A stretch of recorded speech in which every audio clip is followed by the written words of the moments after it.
हे जादू काय यार, नेहमी तू माझ्यासाठी काहीतरी करत असते. आता जेव्हा तुझ्यावर वेळ आली तेव्हा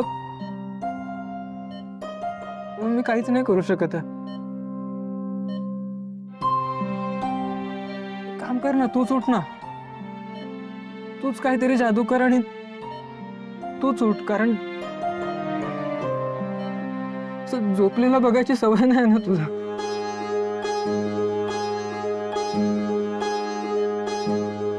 तायडे उठ ना ग.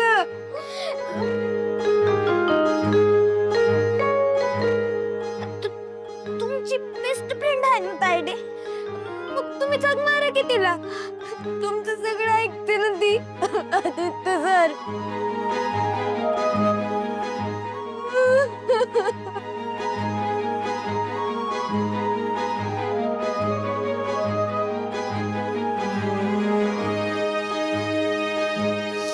बनी तायडे आहे ना, आता जस्ट झोपली आहे. हा, तिला तिला जरा शांतपणे झोपू दे. मग ती उठली ना, मग आपण दोघं मिळून तिला रागवूया, ठीक आहे? नाही आदित्य सर, जोपर्यंत तायडे बरी होत नाही ना तोपर्यंत मी इथंच बसणार. घरी मी नाही जाणार. मी माझ्या तायडेला काय बी नाही होऊन देणार. आणि ती जर मेली ना तर मग मी आम्ही मरणार. गडी बाळा, हे बघ बाळा, असं असं काही होणार नाहीये. तुझी तायडी आजारी आहे ना, मग तू असं त्रास देणारस का बाळा तिला? नाही ना, शहाणा आहेस ना तू.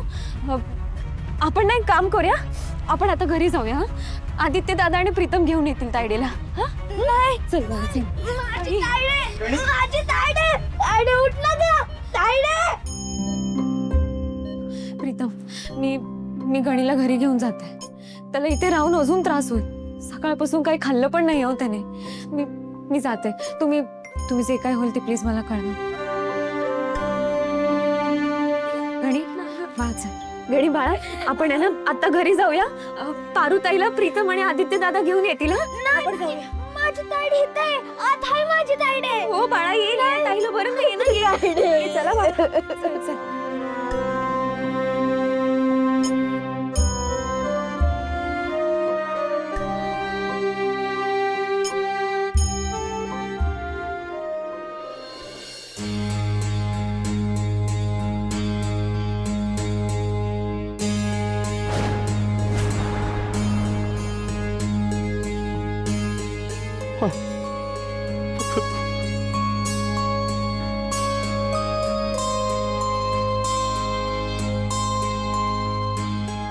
पारू,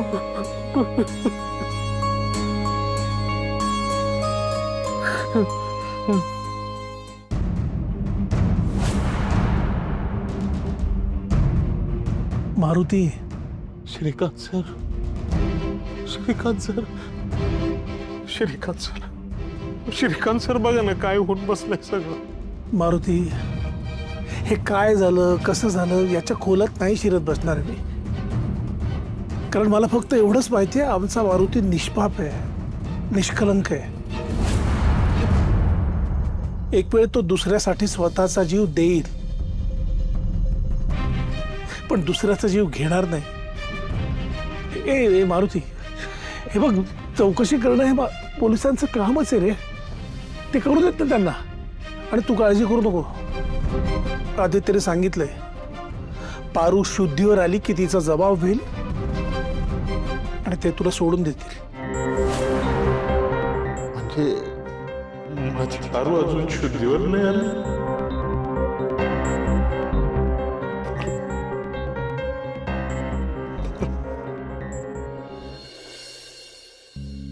पारूची तब्येत खूप नाजूक आहे का. डॉक्टरांनी 24 तासांची मुदत दिली आहे.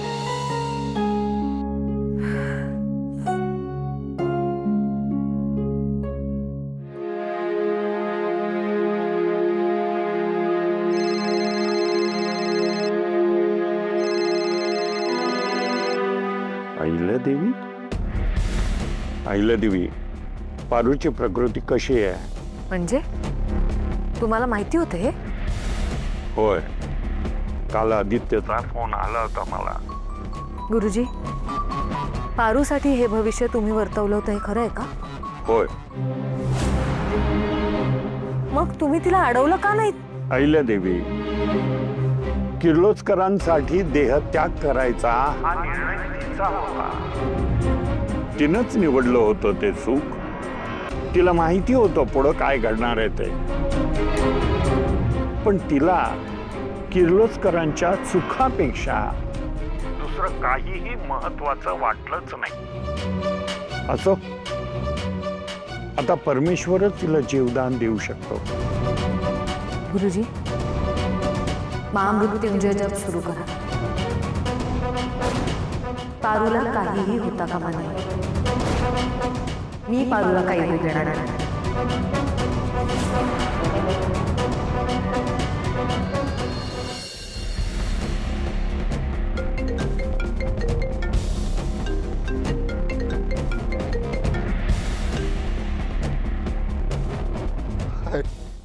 आदित्य, जे झालं ते कळलं मला.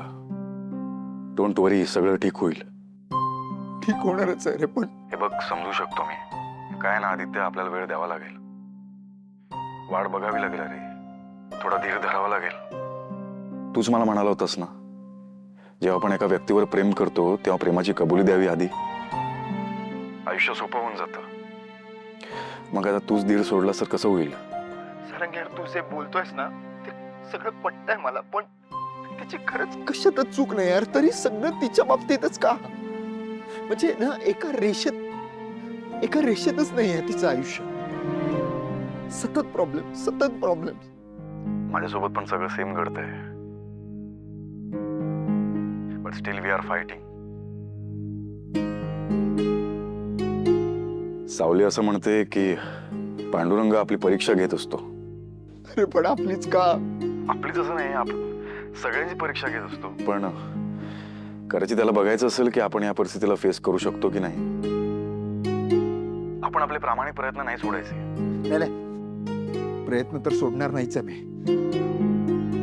वेळ पडली ना तर मी त्याच्यासोबतही भांडेन. पण प्रेमातल्या सगळ्या परीक्षा द्यायला तयार आहे मी. गुड. आता माझा मित्र शोभलास बघ तू. हे बघ, काळजी नको करू, सगळं ठीक होईल. मी पण प्रार्थना करतोय. ठीक आहे, थँक्स सर. बाय.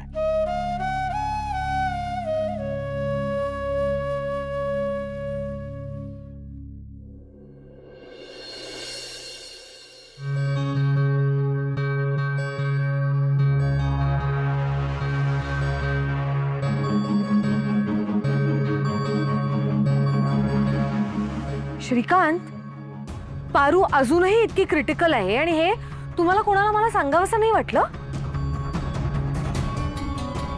आणि मारुती कुठे आहे?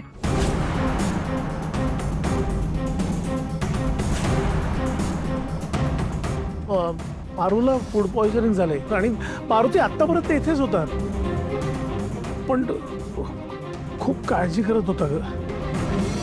रडत होता, खूप अस्वस्थ होता. म्हणून आत्ताच त्याला घरी पाठवलं. म्हणजे कदाचित तुमची चुकामुक झाली असेल आत्ता.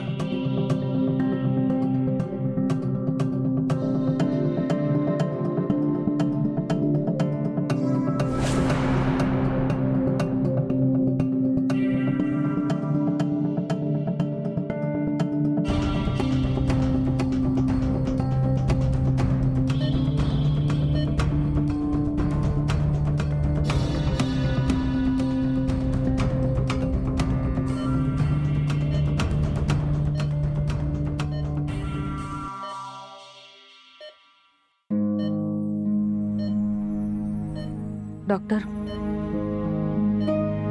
मी इथे थोडा वेळ थांबू शकते का? अजूनही पेशंटची कंडिशन क्रिटिकल आहे, त्यामुळे तुमच्यापैकी कोणीतरी एकच इथे थांबा.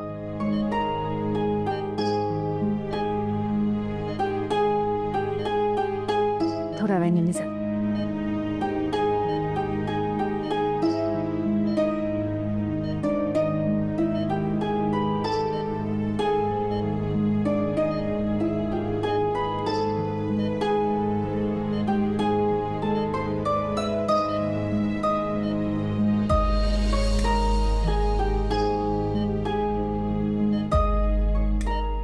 जगासाठी राबतेस, पण स्वतःची काळजी मात्र घेता येत नाही ना. तुम्हाला देवी आई म्हणतेस ना पारू, म्हणजे एका अर्थी मी तुझी आईच आहे. पारू, तुझी आई तुला सांगते की उठ. तुला माहितीये पारू, तुझ्यामुळे माझी किती कामं खोळंबली आहेत ते. तुझ्याशिवाय माझी देवपूजा अपुरी आहे. श्रीकांत परत एकदा काल गोळ्या घ्यायला विसरला. दारातली रांगोळी तशीच जुनी आहे. स्वयंपाकघरात तुझ्या स्वयंपाकाचा घमघमाट नाहीये पारू. पारू, तुझ्या आवाजाने माझं घर जागं होतं आणि तुझ्या सहवासाने ते जिवंत राहत. पारू, तुझी देवी आई तुला सांगते की उठ, आणि तरीही तू अशी झोपून आहेस. इतकी कामं असताना तू अशी झोपून राहणार आहेस, हे तुझं वागणं मला अजिबात आवडलेलं नाहीये. हा पारू, चल उठ पारू, घरी जाऊया. हे बघ आदित्य, तू त्याला तुझा मित्र म्हणतेस ना, तो पण तुझ्या उठण्याची वाट बघतोय पारू. उठ, चल.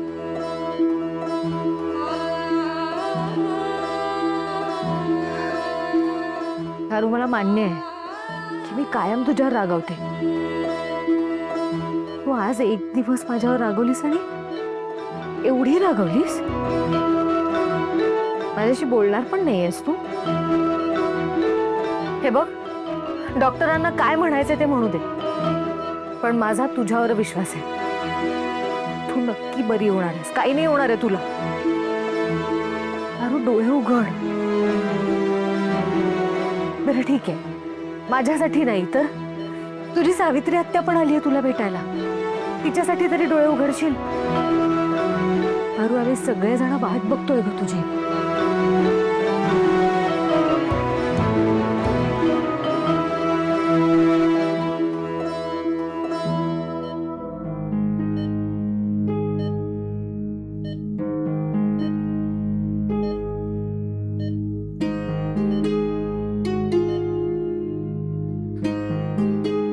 आईला श्रीकांत, पारू अजूनही रिस्पॉन्ड नाही करत आहे रे. मला असं वाटतं आजची रात्र मी इकडे थांबते. बघू डॉक्टर्स काय म्हणताय. अहिल्या मॅडम, हे बघा, तुम्हाला वटपौर्णिमेची पूजा करायची असेल ना? पारूशिवाय कुठलीही पूजा वाटत नाही. ती नसेल तर मला कुठलीही पूजा करण्याची काही इच्छा नाहीये. अहिल्या मॅडम, लहान तोंडी मोठा घास घेते, पण आपली परंपरा आहे, रीत आहे. मला वाटतं तुम्ही ही पूजा करायला पाहिजे. आणि मी आहे ना पारूची काळजी घ्यायला. हा, आणि तुम्ही इथे येईपर्यंत मी थांबेन इथे, काळजी करू नका. बरोबर बोलते सावित्री.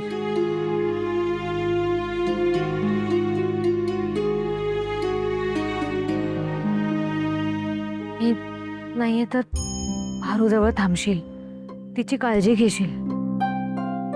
मी येते लवकरात लवकर. श्रीकांत, चल. प्रीतम, तू पण चल. हे बघ, रियाची पहिली वटपौर्णिमा आहे, ती करायला हवी ना. आम्ही येतो.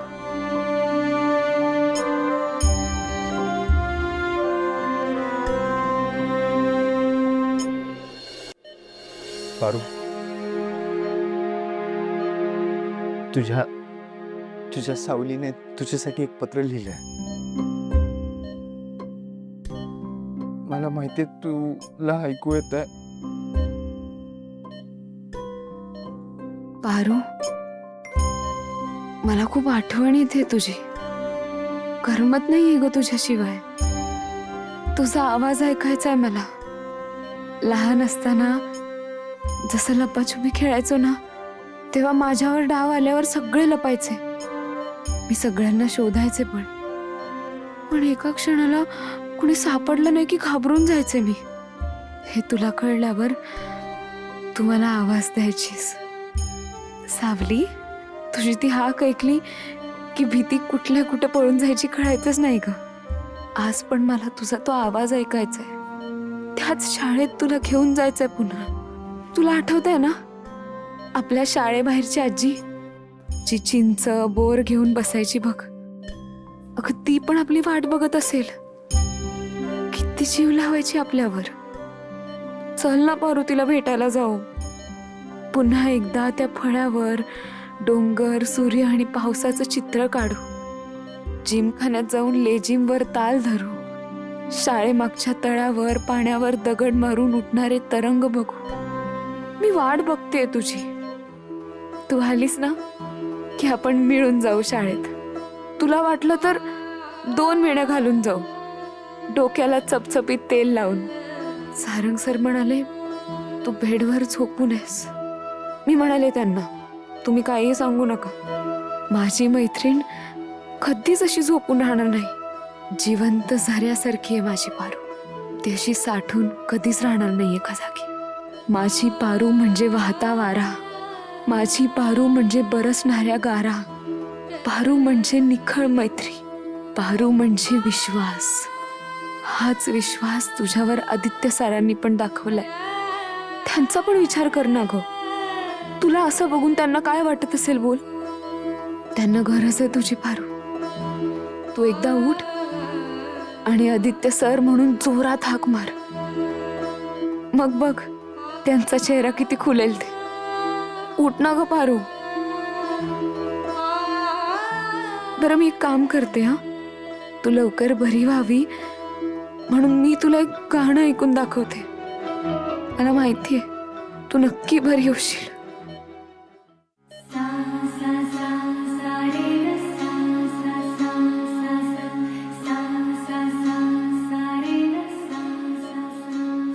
माझे माहेर पंढरी, माझे सासर पंढरी. माझे माहेर पंढरी, माझे सासर पंढरी. रखुमाई होनिया, रखुमाई होनिया. मन उभे विटेवरी, माझे माहेर पंढरी, माझे सासर पंढरी.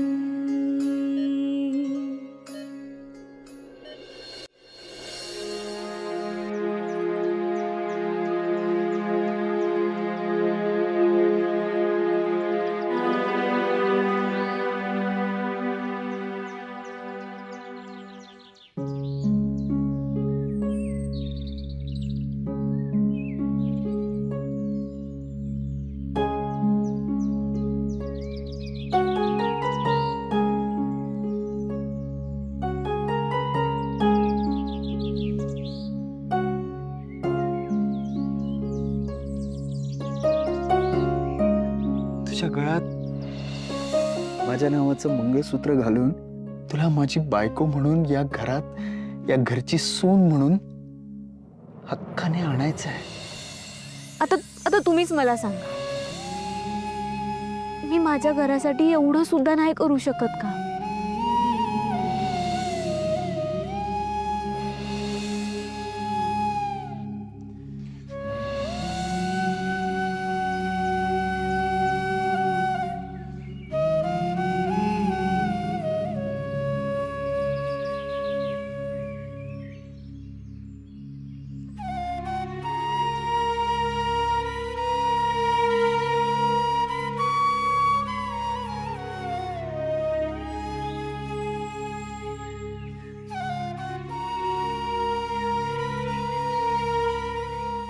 बाळा, मला थोडी मदत करतो का दिवा पेटवायला?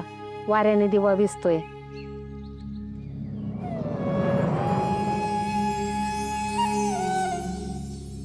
बाळा, काय झालं? तुझ्या डोळ्यात पाणी का? मला सांग, कोण आहे ती? तू कोणाची तरी काळजी करतोयस. बोल, कोण आहे ती?